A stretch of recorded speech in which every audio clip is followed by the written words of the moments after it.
nakon preko nekoliko godina Jurgovo izgleda da dela. Točnije, delalo je možda i prošle godina, ali mi smo već probavati. Idem sad vidjeti kak je to. Možda preživi, a možda i ne.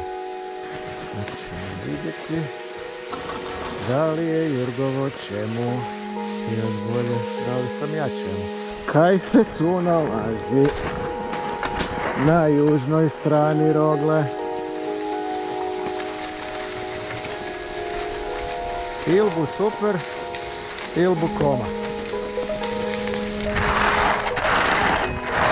Za sad je super.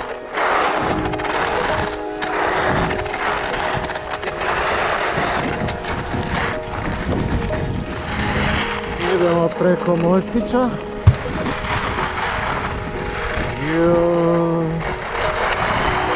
Da vidimo.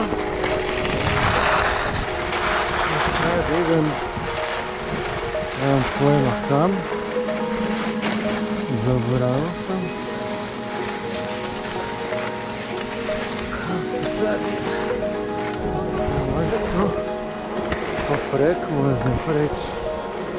Probamo skinuli skije. Malo prehodali.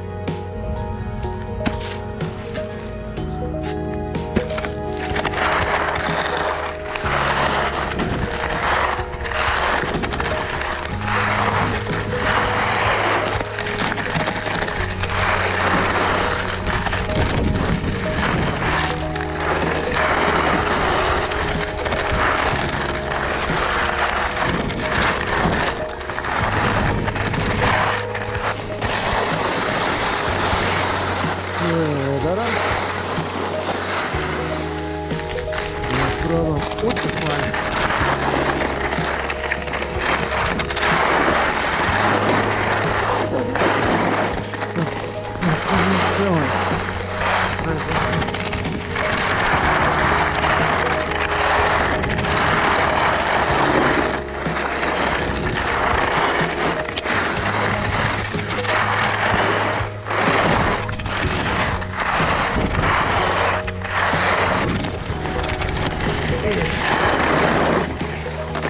A noge bole, a noge bole.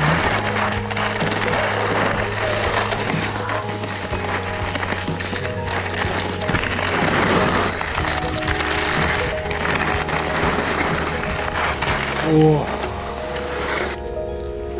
Yeah.